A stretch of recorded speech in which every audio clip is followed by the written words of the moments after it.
Assalamualaikum warahmatullahi wabarakatuh. Alhamdulillahirabbil alamin wassalatu wassalamu ala asyrafil anbiya'i wal mursalin sayyidina Muhammadin wa ala alihi wa sahbihi ajma'in. Allahumma salli wa sallim wa barik ala Muhammad wa ala ali Muhammad kama sallaita wa sallamta wa barakta ala Ibrahim wa ala ali Ibrahim fil alamin innaka Hamidum Majid. Amma ba'd. Assalamualaikum sahabat dimuliakan sekalian. Faidus Hamid, assalamualaikum. Ustaz Nulis, sahabat kat TikTok, sahabat pagi ni kat Insta pun ada. Alhamdulillah, syukur pada Allah SWT kerana pada pagi ini kita ada peluang untuk sedikit tazkirah yang mudah-mudahan beri pada kita satu input baru, kefahaman baru, dan kita nak belajar tentang hakikat sejenis makhluk yang Allah jadikan, iaitu sebahagian daripada perkara gaib, namanya jin.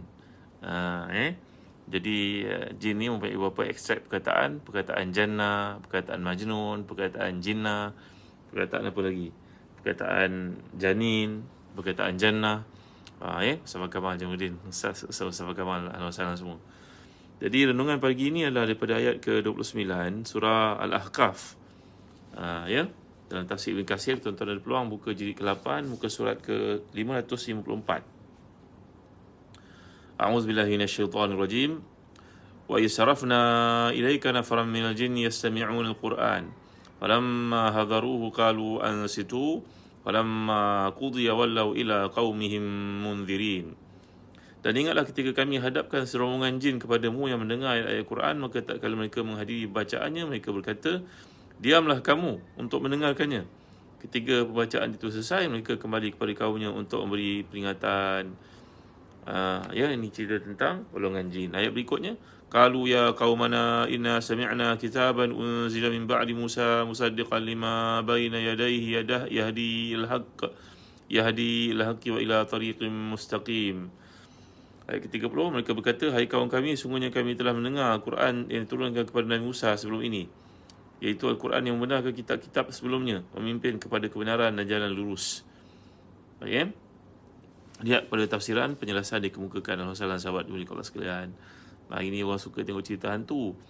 Ada orang kena kerasukan, ada orang kena buatan, ada orang berkaitan dengan saka dan sebagainya. Jadi topik ini adalah sebahagian daripada topik yang dibincangkan dalam Islam sebenarnya. Jadi mengenai firman Allah SWT di sini, dan ingatlah ketika kami menghadapkan serombongan jin kepada kamu mendengarkan Quran. Imam Ahmad menukilkan daripada Zubair berkata, peristiwa ini nakhlah. Ketika Nabi mengajarkan salat Isyak, hampir-hampir saja jin itu mendesak mengerumuninya.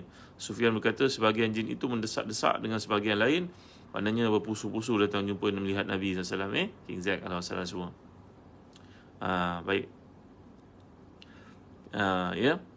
Demikian disebut oleh Imam Ahmad. Akan kami kemukakan juga riwayat daripada Ibn Jarir dan Ikrimah dari Ibn Abbas bahawa jin-jin itu berjumlah 7 dari Nasibiyin.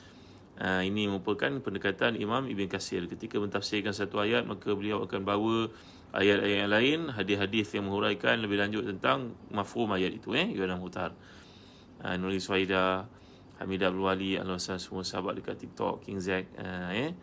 Baik, topik ni penting sangat untuk kita tahu. Dekat Insta, alhamdulillah Abu Umair, Rozana, Muhammad Aiman, alhamdulillah Nasrullah. Jadi Imam Ahmad dan juga Al-Hafiz Abu Bakar Al-Baihaqi dalam kitabnya Dalailun Nubuwah, ini satu kitab besar atau berkaitan dengan pembuktian bahawa Nabi SAW merupakan utusan Allah SWT. Tapi yang ada semuanya dalam bahasa Arab. Doalah mudah-mudahan Telaga Biru boleh menjalankan tanggungjawab nanti untuk menterjemahkan kitab Dalailun Nubuwah ke dalam bahasa kita. Penting sangat untuk baca, menambah iman kepada Allah SWT. Alhamdulillah. Alif Zack, sesahabat Aini Mazlan, alhamdulillah.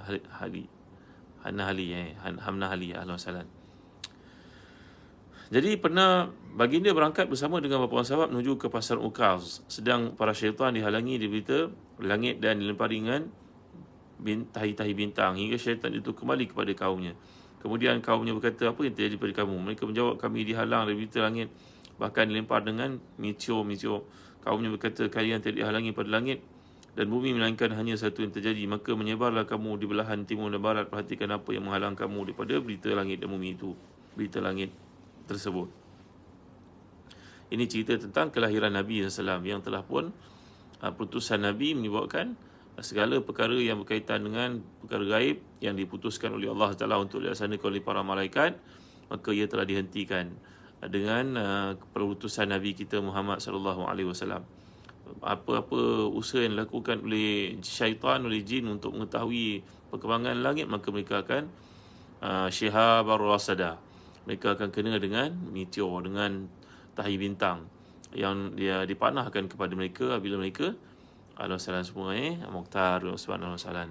Aliza Munira, terima kasih kerana hadir, kerana jemput teman-teman yang lain untuk hadir bersama-sama dalam majlis ilmu ni. Moga setiap kita punya kesempatan buat pahala pada pagi ni. Bukan saja kita ada sedekah subuh bentuk wang ringgit yang kita ulurkan, tapi mengajak orang melakukan kebaikan, mendengar kuliah pun sebahagian daripadanya. InsyaAllah ya. Husna, Alif Yusof, ahlan wa sahlan semua sahabat yang ada dekat Insta pun ada pagi ni. Nak cuba untuk activate kan di Insta. Terima kasih semua. Nizam Rodong, terima kasih Saif Nizam. Maka para jin pun berangkatlah menjelajahi belahan timur dan barat untuk mencari apa yang menghalang mereka dari berita langit tersebut. Lantas mereka menuju ke Tihama, beralih kepada Rasulullah yang ketika itu berada di Nakhlah, maksud pergi ke pasar Ukaz. Bersama para sahabatnya, baginda mengerjakan salat subuh. Ketika mendengar Al-Quran, mereka berhenti untuk mendengarnya. Mereka lantas berkata, demi Allah, inilah yang telah menghalang kamu di berita langit. Kembali mereka kepada kaumnya, mereka berkata, inna sami'na Qur'anan ajaba. Kami mendengar Quran yang menakjubkan, yang beri petunjuk kepada jalan benar, kami beriman kepadanya. Dan kami sekali tidak akan bersekutukan seorang pun dengan Tuhan kami. Dan kepada Nabi-Nya Muhammad SAW, Allah menuturkan, Qul uwahya ilayya annahu istama'na faru minal jin. Katakanlah telah diwahyukan kepadaku, ada sekumpulan jin telah mendengar Quran. Ada pun yang diwahyukan kepada baginda adalah ucapan jin. Senada dengan hadis ini disebutkan oleh Bukhari juga Musaddad, yang diriwayatkan daripada Imam Muslim, daripada Syaiban bin Faruq, daripada Abu Awana, juga diriwayatkan oleh Imam Tirmizi dan Nasa'i dalam kitab tafsir berkaitan dengan Abu Awana. Imam Ahmad juga menukilkan daripada Ibn Abbas, dia berkata bila jin-jin itu mendengar wahyu, mereka menambah satu kalimah dengan 10 kalinya, hingga apa yang mereka dengar itu yang benar, sedang apa yang ditambahkan itu satu kebatilan. Ini kisah tentang jin kafir pula, yang dia boleh menyampaikan kononnya berita-berita yang akan berlaku pada masa hadapan. Dia mendengar perbicaraan ataupun ketetapan Allah kepada para malaikat untuk dilaksanakan itu, maka dia dengar satu, dia tambah, digoreng lagi jadi 10. Ada yang benar, yang betul yang kita dengar disampaikan itu, menurut cerita-cerita orang berjumpa dengan bomoh, dengan dukun, dengan pawang kan. Saya pernah cerita pada tuan-tuan tafsir 102 surah Al-Baqarah yang lalu, wattaba'u ma tatul syayatinu ala mulki Sulaiman. Kisah bagaimana syaitan ni berkonspirasi dengan seseorang bomoh ataupun dukun atau pawang untuk merosakkan kepercayaan seseorang itu. Saya pernah cerita pada tuan-tuan. Tapi ada kalanya apa yang disampaikan itu betul. Betul, tapi peranan syaitan ni adalah menambah lagi perkara-perkara yang menyebabkannya jadi tak betul. Dia dengar satu, dia pergi tambah lagi 10. Ya. Ini adalah seperti yang disebut dalam hadis. Baik. Sebelum itu bintang-bintang tidak dilemparkan kepada mereka. Namun setelah Rasulullah diutuskan, maka tiada satu pun jin itu dapat pergi ke langit untuk mendengar perbicaraan di langit, ketetapan Allah di langit, yang mengakibatkan mereka akan dilontar dengan apa yang dipanggil sebagai meteor ini, dengan tahi bintang ini. Kemudian mereka melaporkan perkara itu kepada Iblis. Iblis ni ketua mereka. Iblis menyahut ini tak lain tak bukan disebabkan sesuatu yang terjadi. Iblis mengirimkan pasukannya sampai kepada Rasulullah yang pada masa itu sedang mengerjakan salat di tempat namanya Nakhlah. Okey. Jadi Iblis mengirim pasukannya yang sampai kepada Rasulullah. Lalu mereka pun datang kepada Rasulullah, memberitahu hal itu kepada Iblis. Lalu mereka pun datang kepada Iblis dan memberitahu ketua mereka kejadian ini yang menyebabkan yang terjadi di bumi. Perkara ini juga diriwayatkan oleh Imam Tirmizi dan Nasa'i dan kitab tafsir dan juga sunan daripada hadis Israel. Tirmizi berkata hadis ini hasan sahih. Demikian juga disampaikan oleh Hasan Basri bahawa Nabi tidak menyedari tentang perkara itu kecuali setelah Allah menurunkan kepada baginda wahyu yang menceritakan perkara tersebut. Muhammad bin Ishaq pula menyebutkan daripada Yazid bin Rahman daripada Muhammad bin Ka'ab al-Qurazi tentang kisah keberangkatan Nabi ke Taif dan dakwah baginda supaya mereka kembali kepada Allah, tapi mereka menolak dakwaan atau perseruan kepada Allah itu. Adapun di antara kisah panjang yang disebutkan adalah doa baginda, iaitu Allahumma ilaika ashku dha'fa quwwati wa qillata hilati wa hawani 'ala an-nas ya arhamur rahimin anta arhamur rahimin wa anta rabbul mustad'afin anta rabbi ila man takiluni ila aduin ba'idin yatajahamuni am ila sadiqin qarimin maltahu amri illam yakun bika ghadabun alayya fala ubali ghaira anna afiyataka wasa'uli a'udzu bi nuri wajhika alladhi ashrakta lahu dhulumat wa saluha alayhi amru dunya wal akhirah an yanzil alayya ghadabuka wa yahilla bi sakhatuka lakal utbah hatta tarda wa la hawla quwwata illa billah. Ini doa Nabi baca ketika Nabi mendapat penentangan yang dahsyat daripada penduduk Taif. bila Nabi kewafatan dua insan yang penting dalam perjuangan hidup Nabi, iaitu Khadijah radhiyallahu anha dan juga Abu Talib, maka Nabi mencari tapak dakwah yang baru.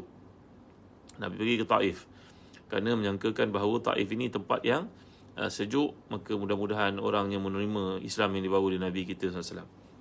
Sebaliknya bila Nabi pergi sana, segala bentuk celaan, penghinaan diterima oleh Nabi SAW, termasuklah baginda dibaling dengan batu-batu. Alhamdulillah ini Idin Rahman, Hafizah Abbas, Alhamdulillah, Yati Ramli, Malatika, semua sahabat kat Insta, kat TikTok, kat Facebook, terima kasih yang telah pun sharing. Mudah-mudahan kita dapat pahala pada pagi ini kerana memperluaskan kalimah Allah sebagai satu usaha memahamkan orang kepada Islam, kepada Quran, insya-Allah.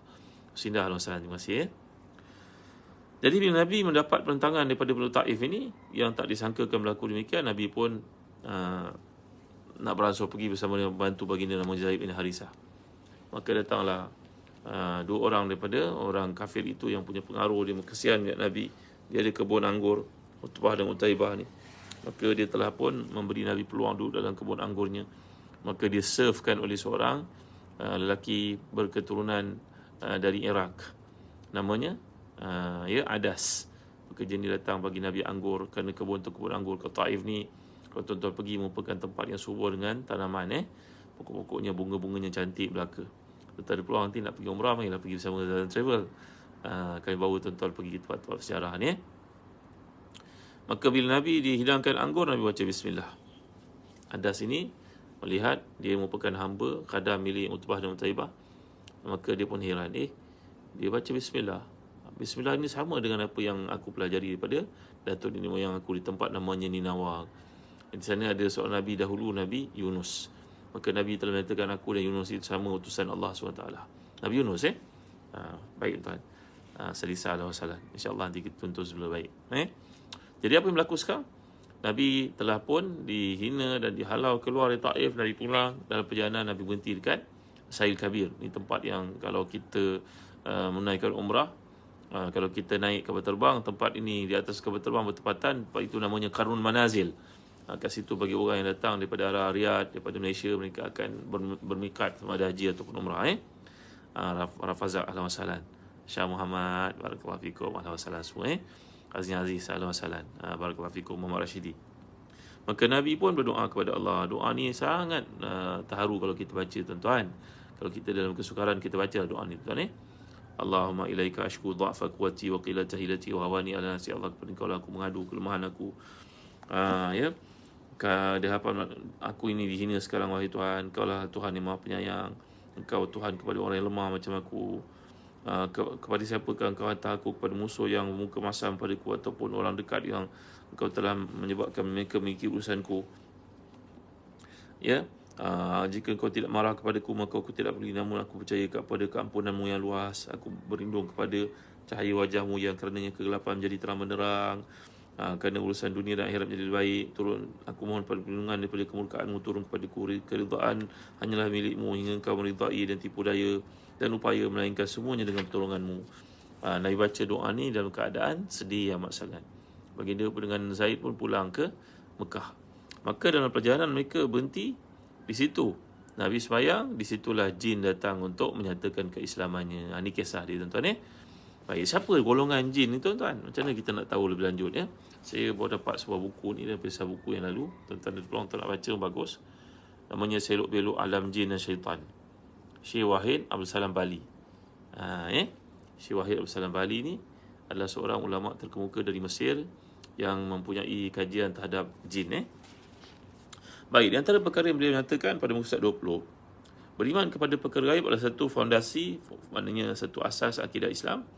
Bahkan beriman kepada perkara gaib ditegaskan di awal surah yang kedua dalam Al-Quran, iaitu Alif Lam Mim zalikal kitabul la raiba fi hudal lil muttaqin alladzina yu'minuna bil ghaibi yuqimuna as-salata wa mimma razaqnahum yunfiqun.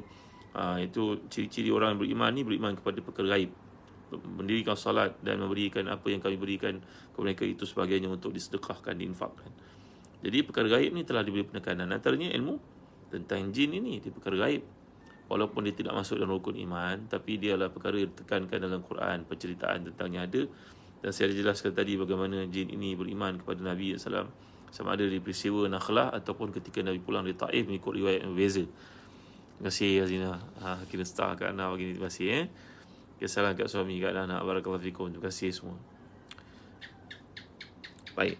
Dan ada banyak lagi ayat yang menceritakan tentang jin. Contohnya surah Al-An'am ayat 130. Ya ma'asyaral jinni wal insi alam ya'tikum rusulun minkum yaqussuna 'alaikum ayati wa yunzirunakum liqa'a yaumikum hadza. Wahai golongan jin dan manusia, bukankah sudah datang kepadamu rasul-rasul di kalangan musyrikin, mereka menyampaikan ayat-ayatku kepadamu, memperingatkanmu tentang pertemuan pada hari ini. Lagi dalam surah Ar-Rahman ayat 33. A'udzubillahi minasyaitonir rajim. Ya ma'asyaral jinni wal insi in istata'tum an tanfuzu min aqtaris samawati wal ardi fanfuzu la tanfuzuna illa bisultan. Wahai golongan jin dan manusia, jika kamu mampu menembusi penjuru langit bumi, maka tembuslah. Kamu tidak akan mampu menembusinya kecuali dengan kekuatan Allah. Kekuatan daripada Allah. Ini adalah bukti-bukti ayat-ayat yang menceritakan tentang jin. Ya, begitu juga dalam surah Al-Jin. Qul uhiya ilayya annahu istama'a nafarun minal jinni faqalu inna sami'na Qur'anan 'ajaba. Telah diwahyukan kepadaku bahawa sekumpulan jin telah mendengarkan Quran. Lalu mereka berkata, kami mendengarkan bacaan yang menakjubkan. Ya, saya pernah baca pada tuan-tuan daripada tafsir surah Al-Jin ini dalam tafsir jalan lain oleh Imam Suyuti, yang menceritakan bagaimana sekumpulan para sahabat menemui satu makhluk yang besar, memakai serban. Rupanya dia merupakan jin, manusia yang sangat besar. Mereka bertanya kepadanya, adakah kau Islam? Dia kata, ya, aku Islam sejak zaman Nabi Musa lagi, sampai Nabi Isa, kemudian aku beriman kepada Nabi Muhammad sallallahu alaihi wasallam. Maknanya jin ni juga jadi para sahabat rupanya, tuan-tuan. Alhamdulillah alaihi wasallam. Baik. Dan juga hadis tentang keberadaan jin ni pula. Contohnya daripada hadis yang sahih riwayat Muslim, kunna ma'a Rasulillah zata lailatin faqadnahu faltamasnahu fil awdiyati wasyi'ab faqulna tutira aw tila fabitna bi syarri lailatin bata biha qawmun falamma asbahna idha huwa jaa'a min qibali Hira qala faqulna ya Rasulullah faqadnaka fatalabnaka falam najidka fabitna bi syarri lailatin bata biha qawmun faqala atani da'il jin fazahabtu ma'ahu faqara'tu alaihim al-Qur'an qala fantalaqa bina fa'arana atharahum wa athara niranihim wa sa'aluhu an yazadi faqala lakum kullu azmin zukira smullahi alaihi yaqa'u fi aydikum awfar ma yakun lahman aw wa kullu ba'ratin alafun lidawabikum faqala Rasulullah SAW fala tastanju bihima fa innahuma ta'amu ikhwanikum. Satu malam kami bersama Rasulullah, kami kehilangan baginda.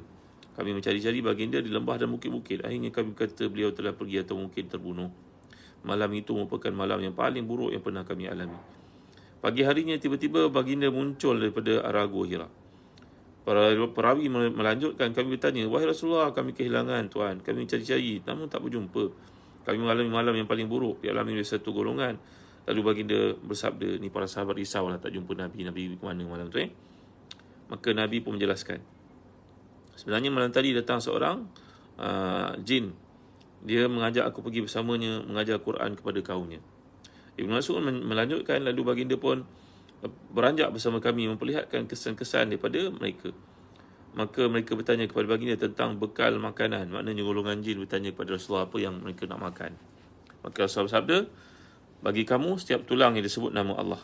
Makna tulang lah. Kalau kita sembelih lembu ke, kita makan dagingnya, tulangnya, hasil sembelihan lembu dengan nama Allah ni tadi, yang halal tadi, tulang itu makanan jin. Betul.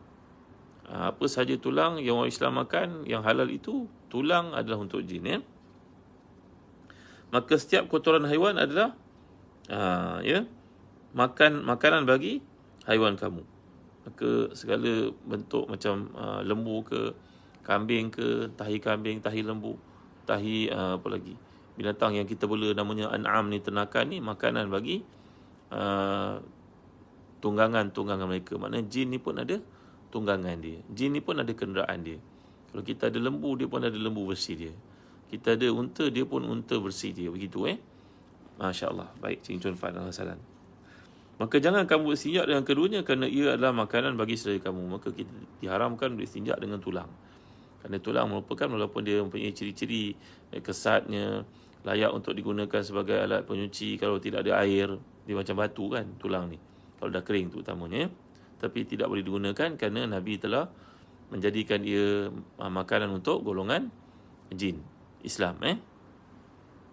Baik, seterusnya dari Abu Sa'id Al-Khudri radhiyallahu anhu, dia berkata bahawa Rasulullah berkata kepadaku, inni araka tuhibbul aghnama wal badiyata fa idza kunta fi ghanamika aw badiyatika fa azanta bis salati farfa' sautaka binidai fa innahu la yasma'u mada sautil muadhdhini jinnun wala insun wala syai'un illa syahida lahu yaumal qiyamah. Sesungguhnya aku melihat kamu menyukai kambing dan juga padang sahara. Jika kamu berada dalam kalangan haiwan gembalaanmu di padang sahara, maka kumandangkanlah azan untuk salat. Maka suaramu itu, kerana sungguhnya tidaklah jin, manusia atau siapa saja mendengar suaramu melainkan menjadi saksi baginya pada hari kiamat. Ini adalah galakan kita untuk melakukan azan. Di mana saja kita nak semayang, walaupun tempat tu tak ada orang. Katalah seorang daripada kita berhenti dekat R&R, masuk waktu zuhur. Contohnya R&R ni kita nak pulang ke Johor Bahru, contohnya dari KL. Kita berhenti dekat R&R, ada pondok kecil tempat semayang, kita azan. Walaupun tak ada orang kat situ, yang mendengar azan kita, sama ada batu, kayu, jin, manusia, semuanya akan menjadi saksi untuk kita di akhirat, saksi melakukan kebaikan. Bukan saksi melakukan kejahatan. Mizak, Alhamdulillah. Sarudin Karim, Alhamdulillah. Amira Jaluddin, banyak sahabat saya kat Insta. Maafkan kalian Maafkan saya lupa nak berinteraksi dengan kalian dekat Insta ni, begitu lama dah. Ya, kalau hijab dibuka kita akan lihat mereka. Ya, Jazni, innahum yarakum min haitsu la tarawnahum. Mereka melihat kamu daripada sudut yang kamu tak melihat mereka. Dunia ni kita tak melihat mereka, kerana Allah tutup hijab di antara kita dengan mereka, ya. Jadi Cikgu Ruhaya, Alhamdulillah. Dalam sahih ini pula, iaitu kitab Sahih Bukhari dan juga Muslim, daripada Ibn Abbas menceritakan Rasulullah berangkat bersama dengan beberapa orang sahabat menuju pasar Ukas. Ini cerita yang telah saya bawakan tadi, ya. Jadi tidak terlihatnya jin bukanlah dalil. Tidak nampak jin itu tidaklah menunjukkan dalil jin itu tidak ada. Ya, kita tak nampak jin bukan makna jin itu tak ada. Ini maksudnya. Betapa banyak satu benda yang kita lihat tapi nyata ianya wujud. Banyak benda yang kita tak dapat lihat. Contohnya elektrik kita tak dapat lihat. Walaupun elektrik itu datang menyalakan lampu kita. Kita juga tak melihat udara, tapi kita dapat merasai kewujudannya. Begitu juga roh. Kita tak dapat melihatnya, tapi kita mengetahui hakikat kewujudannya. Maka demikian juga jin, kata pengarang kitab ni Abdul Wahid Salam Bali, seorang ulama yang membuat pengkajian tentang jin dan rawatan. Maka mengatakan bahawa, menjelaskan kepada kita, menunjukkan kepada kita bahawa jin ini tidak kita lihat, tapi dia wujud seperti mana benda-benda lain yang digambarkan tadi, ya. Alhamdulillah, sahabat-sahabat semua dekat Facebook, kat TikTok, dekat Insta, Allah tenang. Ya, Normi, Alhamdulillah, semua yang hadir. Barakallahu fikum. Terima kasih, ya, kerana menyebarluaskan kebaikan. Akhir sekali saya nak pergi pagi ni sebelum kita berhenti. Ya, InsyaAllah nanti kita akan lanjut. Ada banyak lagi topik nak bincang tau. Penciptaan jin, tempat tinggal jin. Pernah dengar tak? Adakah jin tu makan atau minum? Ya Allah, bestnya buku ni. Jin mampu berubah wujud. Dia boleh jadi ulau. Itu sebab kita nak bunuh ulau, kita jangan bunuh terus. Kalau masuk rumah kan, kena seru. Macam mana cara seru? Hai ulau, macam tu ke? Ya, nanti kita belajar cara jin menjelma ke bentuk yang lain. Baguslah buku ni. Adakah jin tu punya jenis lelaki perempuan? Nak tahu tak lebih lanjut? Nanti kita akan diskusikan buku ni, insyaAllah. Menarik sekali. Selok belok alam jin. Kita bukanlah nak menceritakan hal jin ni sampai kita tak makan, tak tidur, seronok sangat. Bukan. Quran tu kita kena baca. Satu daripada bahagiannya adalah cerita tentang perkara-perkara aib macam ni. Ya, mana dapat buku ni? Buku ni kami wakil daripada Pusaka Imam Syafi'i Indonesia. Boleh cek dekat www.telagabiru.com.my. Cari online www.telagabiru.com.my. Ya, tajuk buku ni Alam Jin dan Syaitan. Boleh order lah tuan ni, insyaAllah. Menarik buku ni. Kita belajar tafsir surah Al-Ahqaf daripada tafsir Ibn Katsir, dan kita perluaskan diskusi kita daripada kitab Alam Jin ini. Selok biar Alam Jin dan Syaitan. Apa lagi dalam buku ni? Adakah bangsa jin itu juga dikenakan taklif? Mereka mukallaf atau tidak? Akidah dan agama bangsa jin. Adakah jin mukmin masuk syurga? Adakah jin takut pada manusia? Tu dia, adakah jin takut pada manusia? Jin juga punya rasa dengki terhadap manusia, ya ke? Adakah jin berkahwin dan berketurunan? Bagus sangat tajuk topik bincangan ni. Berapa jenis binatang yang dapat melihat jin dan syaitan? Oh, ada binatang yang dapat tengok jin dan juga syaitan. Menariklah, buku ni baguslah. InsyaAllah nanti kita bincang lebih lanjut. Terima kasih tuan-tuan kerana hadir pada pagi ni malam-malam. Alhamdulillah, barakallahu fikum ya. Untuk tak mengecewakan tuan-tuan, satu bahagian saya baca lah Nur Hazika Azul Zaini Al-Wasalan. Mana tadi yang bagus untuk kita tahu, sangat berkaitan dengan kita. Ni, adakah jin juga berjenis lelaki dan perempuan? Dalam Sahih ini ada hadis diriwayatkan daripada Anas. Nabi bersabda, bila memasuki toilet, Nabi baca, Allahumma inni a'udzubika minal khubusi wal khabaithi. Ya Allah, aku mohon perlindungan kepadamu daripada al-khubuth dan juga al-khabaith. Makna khubuth ini menurut al-Imam Al-Jawhari, maksud khubuth ini syaitan lelaki, al-khabaith syaitan perempuan. Maknanya ada lelaki ada perempuan lah. Baru kita tahu, masya-Allah. Al-Bukhari mengatakan bahawa Sa'id bin Zaid menuturkan Abdul Aziz mengatakan kepada kami bahawa idza arada ayyadkhula. Ibnu Athir berkata al-khubus ialah jamak daripada perkataan khabis, sedangkan khaba'is jamak daripada khabithah. Maknanya di sini kata Ibnu Athir dia merujuk kepada syaitan lelaki dan syaitan perempuan, jin lelaki dan jin perempuan. Dalam riwayat Abu Mutawakkil redaksinya, wa idza qultahunna lam yaqrubka zakarun la unsa minal jin. Kalau engkau baca doa ni nak masuk toilet, maka kamu tidak akan didekati oleh jin lelaki atau perempuan. Apa soalan tadi? Betul ke bunyi cicak tu musuh datang, iaitu jin syaitan? Wallahu alam. Itu kepercayaan orang Melayu mengatakan demikian. Di sudut hadisnya tidak ada. Ya betul, dalam perubatan Melayu mengatakan bunyi cicak ni tadi adalah menandakan datangnya jin atau sebagainya. Ada kaitan menunjukkan bahawa melakukan santau menggunakan cicak, itu kajian orang Melayu lah ya. Mungkin ada benarnya. Itu anda kena baca lebih lanjut untuk tahu, untuk memahami perkara demikian. Tapi dalam hadis tidak mengatakan demikian. Dia ada satu bab atau dalam Islam ni dipanggil uruf. Uruf ni berarti adat. Adat ni kadang-kadang berubah. Adat pada zaman Nabi, para sahabat macam Abu Bakar, Umar kekal memegangnya. Tapi masuk zaman Sayyidina Osman mula Sayyidina Umar, kemudian Sayyidina Osman, ada berlaku perubahan pada uruf. Baik, tuan boleh kat sekalian. Uruf uruf ni ada ketentuannya dalam hukum Islam. Al-urfu muhakkamatun dalam kaedah usul fiqih. Maka uruf orang Melayu mengatakan bahawa bila pokok ciku pula dah, pokok bunga seroja menandakan adanya orang tu terlibat dengan pembelaan hantu raya dan sebagainya. Wallahu alam. Bunyi cicak ada menandakan ada syaitan dan tentu sebagainya. Dalam hadis tidak ada. Tapi uruf orang Melayu, adat orang Melayu mungkin ada kaitan dengan perkara tersebut. Wallahu alam. Nanti kita menerka lebih lanjut. Nak tahu lebih lanjut tak? Nanti kita diskusikan buku ni. Berpandukan kepada tafsir Ibn Katsir, cerita tentang jin. Kemudian kita explore lebih lanjut sama-sama. Baik. Buku ni lama dah. Lebih 20 tahun dah dalam bahasa Arabnya. Kini baru diterjemahkan ke bahasa Nusantara. Alhamdulillah. Moga dapat manfaat untuk kita semua. Buku ni Ana pun tak perasan Telaga Biru ada jual. Ana jumpa dekat Pesta Buku dalam bahasa Indonesia. Alhamdulillah. Ana ada dalam bahasa Arab dia. Jadi mudah-mudahan boleh kita manfaatkan bersama-sama. Yang best lagi tahu, dalam buku ni ada cerita tentang ada kerasukan, dipanggil apa, perkara yang berlaku pada seseorang di antara perawat Islam dengan orang yang dirasuki syaitan. Jadi bagaimana interaksi itu berlaku, dialog itu berlaku, kisahnya dikemukakan, perbualan itu, cara jin masuk dalam tubuh manusia dan di mana duduk tubuh manusia. Bagus buku ni, masya-Allah. Apakah jin boleh mengganggu manusia? Adakah jin boleh masuk dalam rumah? Cara menghalau jin keluar dari rumah? Betul tak ada cara memagar rumah? InsyaAllah nanti kita bicara lebih lanjut. Terima kasih atas kehadiran tuan-tuan. Cukup setakat ni dulu, nanti banyak-banyak melimpah-limpah pula. Yang sedikit difahami, diamalkan, disampaikan lebih baik pada yang banyak kita lupa. Baik, tuan, terima kasih tuan kerana hadir, kerana panjangkan video ni. InsyaAllah pagi esok kita discuss lebih lanjut lagi, insyaAllah. Nak tahu lebih lanjut, join pagi esok dalam TikTok, dan juga Facebook dan juga Insta. InsyaAllah kalau tak ada program TV, tunggu Ana jam 7 suku lebih kurang kita kuliah. Terima kasih.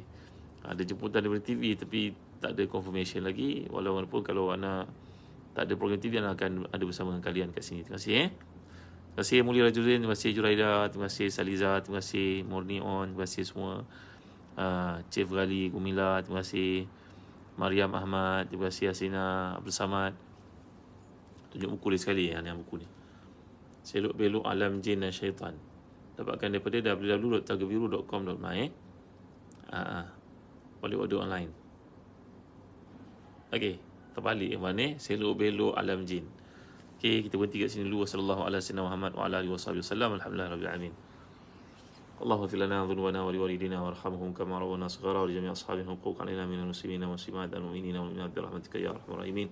اللهم احسن عاقبتنا في الامور كلها واجرنا من خزي الدنيا وعذاب الاخره. ربنا لا تزغ قلوبنا بعد إذ هديتنا وهب لنا من لدنك رحمة إنك أنت الوهاب. هب لنا من أزواجنا وذريتنا قرة أعين وجعلنا للمتقين إماما. اللهم آت نفوسنا تقواها وزكها أنت خير من زكاها أنت وليها ومولاها برحمتك يا أرحم الراحمين. ربنا آتنا في الدنيا حسنة وفي الآخرة حسنة وقنا عذاب النار. وصلى الله على سيدنا محمد وعلى آله وصحبه وسلم. الحمد لله رب العالمين. Taqullahu minna minkum. Terima kasih semua. Terima kasih sahabat kat Insta. Mali Nahi. Terima kasih Wan Marziah. Terima kasih semua. Sahabat kat TikTok. Sabariah. Ibu Wonder Collection. Terima kasih AAA. Cing Chon Fan. Terima kasih sahabat kat Facebook. Hasan Jaafar. Jamalia Sabian. Terima kasih Haji Hamidah. Terima kasih semua. Baik, jumpa lagi insyaAllah. Waktu duha dah masuk. Siapa yang sempatkan diri kita untuk mengerjakan solat yang penting ini.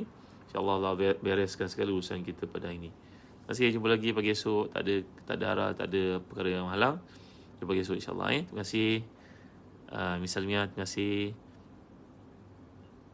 Terima kasih Alifah Yusof. Terima kasih Ustaz Zanulis. Terima kasih. Bagi mereka yang belum join sahabat Ustaz Zazan di Telegram, tolong join sahabat Ustaz Zazan Telegram. InsyaAllah nota, fakta dan segala yang kita pelajari ada dikumpulkan situ. Terima kasih semua. Jumpa lagi. Jumpa di Telegram sahabat Ustaz Zazan. Tolong war-war kuliah kita insyaAllah. Terima kasih semua. Assalamualaikum warahmatullahi wabarakatuh.